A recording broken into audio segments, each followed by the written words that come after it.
सबको जय यीशु की। प्रभु यीशु क्रिस्त में प्यारे भाइयों बहनों, नवजीवन का संदेश इस शीर्षक के अंतर्गत प्रतिदिन का ईश्वर का जीवंत वचनों को सुनने के लिए, समझने के लिए, ग्रहण करने के लिए और उन वचनों के अनुसार जीवन बिताने की शक्ति, सामर्थ्य, कृपा, अनुग्रह मांगते हुए एक सुंदर आदर्श क्रिस्तीय जीवन बिताने की विशेष कृपा मांगने के लिए मैं आप सभी लोगों का हार्दिक स्वागत करता हूं। आज जनवरी की 3 तारीख है, शनिवार का दिन है और आज के दिन में हम सबों के लिए मनन चिंतन करने के लिए विषय दिया है संत योहन के द्वारा रचित सुसमाचार अध्याय 1 पद संख्या 29 से 34 तक। इस प्रसंग के माध्यम से योहन बपतिस्ता प्रभु यीशु को अपने शिष्यों को इंट्रोड्यूस करते हुए कहता है, देखो ईश्वर का मेमना, देखो ईश्वर का मेमना। योहन क्या कार्य करता है यहाँ पर? योहन का कार्य था लोगों को यीशु की परिचय देना, यीशु से परिचय कराना, यीशु से मुलाकात कराना, क्योंकि यीशु मसीह मुक्तिदाता बन के इस धरती पर आए। उस मुक्तिदाता से लोगों को मिलाना, मुक्तिदाता के बारे में लोगों को बताना। इसलिए सर्वप्रथम योहन अपने ही शिष्यों को यीशु को इंट्रोड्यूस करते हुए कहता है।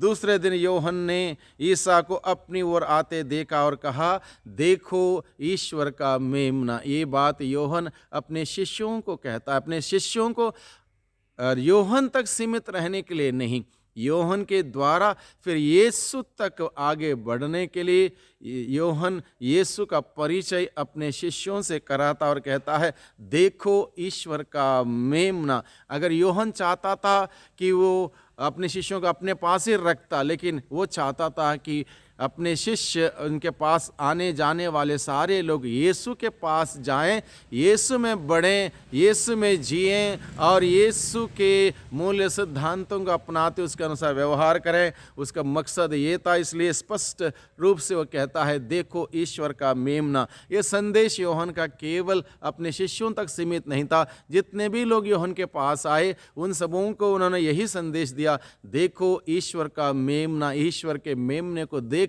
के लिए आज के दिन में प्रभु का वचन हम सबों को बुलाता है। और जितना हम ईश्वर के मेमने को देखेंगे, उसको निहारते रहेंगे, उसकी गहराई, उसका प्यार, उसकी अनुकंपा, उसने हमारे लिए क्या बलिदान अर्पित किया, क्या किया, उस मेमने ने हमारे लिए कैसे बचाया, इन सभी बातों को हम समझ पाएंगे और एक सुंदर जीवन बिताने की कृपा हमें मिलेगी। जो संसार का पाप हर लेता, ईश्वर का मेमना जो संसार का पाप हर लेता, यह वही है जिसके विषय में मैंने कहा, मेरे बाद एक पुरुष आने वाले हैं, वह मुझसे बढ़कर हैं, क्योंकि वह मुझसे पहले विद्यमान थे। मैं भी उन्हें नहीं जानता था, परंतु मैं इसलिए जल से बपतिस्मा देता हूँ कि वह इज़राइल पर प्रकट हो जाए। फिर योहन ने यह साक्ष्य दिया, मैंने आत्मा को कपोत के रूप में स्वर्ग से उतरते और उन पर ठहरते देखा। मैं भी उन्हें नहीं जानता था, परंतु जिसने मुझे जल से बपतिस्मा देने भेजा उसने मुझसे कहा था, तुम जिन पर आत्मा को उतरते और ठहरते देखोगे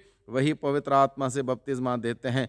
मैंने देखा और साक्ष्य दिया कि यह ईश्वर के पुत्र हैं। इस प्रकार से योहन बपतिस्ता आज के सुसमाचार के उस प्रसंग के माध्यम से हम सबों को निमंत्रण देते हैं कि हम ईश्वर के मेमने को देखें, उस मेमने को जानें, उस मेमने को पहचानें, उस मेमने की ओर दृष्टि लगा के रखें और उस मेमने ने मेरी ओर से उस सूली पर कैसे बलिदान अर्पित किया। वो मेमना संसार के लोगों के पापों को हरने के लिए उसने क्या कुछ किया, उस बात को समझने के लिए और उसके अनुसार एक पवित्र जीवन जीने के लिए प्रभु का वचन हम सबों को आज के दिन में बुलाता है।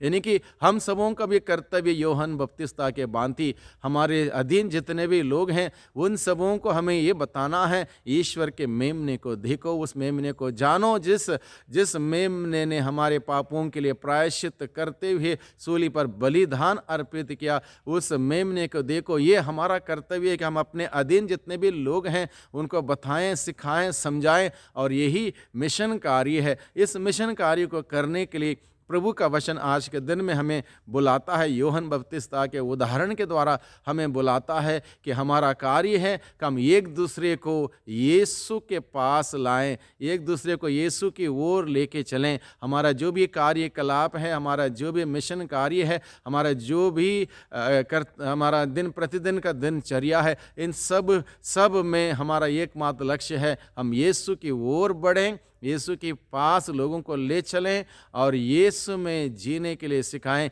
क्योंकि यीशु मसीह इस धरती पर एक एक इंसान के पाप के लिए, एक एक इंसान के पाप की दास्ता से छुड़ाने के लिए, पाप की दास्ता से मुक्त करने के लिए मुक्तिदाता के रूप में इस धरती पर आया। और यीशु मसीह को हम सबों को पाप की दास्ता से छुड़ाने के लिए हमारे पापों को अपने ऊपर लेते हुए, पापों की सज़ा को भोगते हुए, उस सूली पर मरते हुए प्रभु यीशु मसीह को हम सबों को पाप की दास्ता से छुड़ाना पड़ा। इसलिए हम सबों को ज़रूरत है कि हम उस ईश्वर के मेमने को देखें, हर दिन देखें प्रभु ने मेरे लिए क्या किया। उस क्रूस पर बलिदान अर्पित करते हुए प्रभु ने मुझे कैसे बचा लिया है। इस बात को हम सबों को जानना, समझना और इस बात को एक दूसरे के साथ शेयर करना, साझा करना, बताना बहुत ही ज़रूरी है। हमारा कर्तव्य, हमारी जिम्मेदारी है।